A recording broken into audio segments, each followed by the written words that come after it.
कि झुमका गिरा रे हाय, झुमका गिरा रे भागलपुर के बाजार में। झुमका गिरा, झुमका गिरा, झुमका गिरा हाय हाय हाय। झुमका गिरा रे बरेली के बाजार में। झुमका गिरा रे बरेली के बाजार में। झुमका गिरा, झुमका गिरा, झुमका गिरा हाय हाय। झुमका गिरा रे बरेली के बाजार में। झुमका गिरा रे।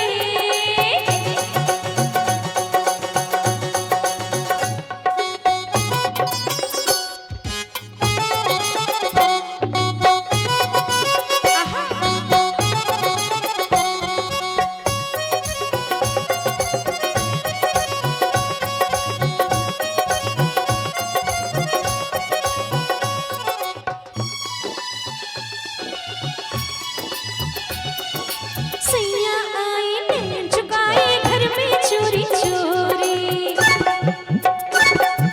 सैया आए नैन चुकाए घर में चोरी चोरी।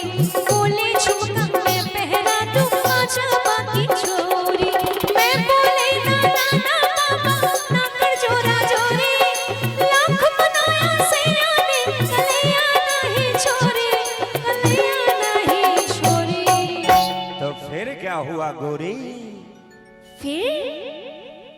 फिर झुमका गिरा रे, मैं क्या बोलूं बेकार में। झुमका गिरा रे भागलपुर के बाजार में। झुमका गिरा, झुमका गिरा, झुमका गिरा हाय हाय हाय। झुमका गिरा रे भागलपुर के बाजार में। झुमका गिरा रे।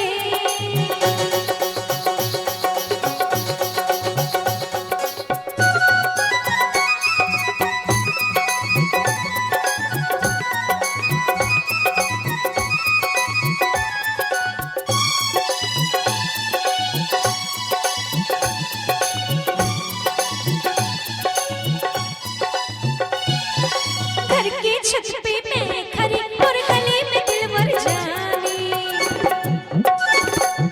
घर के छत पे मैं खड़ी और गले में दिलबर जानी। हंस के बोले नीचे आ नीचे आ दीवानी। या कोठी दे अपने या छल्ला दे निशाने। घर के छत पे मैं खड़ी होए होए शर्म से पानी। अरे होए शर्म से पानी। तो फिर क्या हुआ? हाय दैया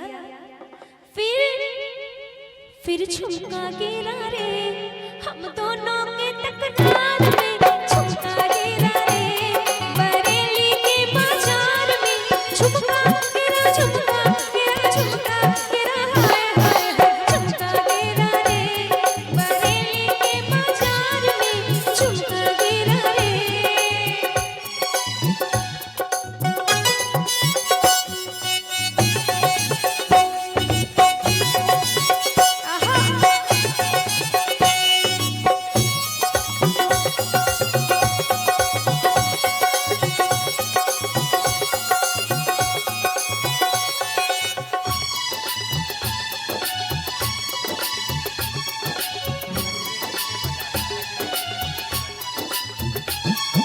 बगिया में बलमा ने मेरे लड्डू लच्छे सुलझाए।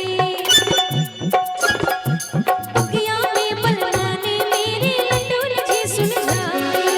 आम के आंचल बोले गोरे तू मेरे मन को भाए। आंख झुका के कुछ ना बोले हाय हाय हाय। आंख झुका के कुछ ना बोले धीरे से मुस्काए। सैया ने जब छेड़ा मुझको हो गए हाथापाई। अरे हो गए हाथापाई। तो फिर क्या हुआ? फिर झुमका गिरा रे गजरेली के बाजार में।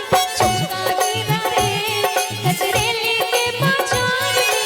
झुमका गिरा, झुमका गिरा, झुमका गिरा हाय हाय हाय। झुमका गिरा रे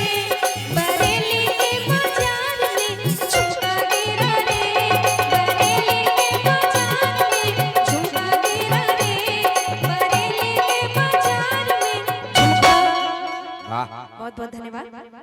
गिर गया झुमका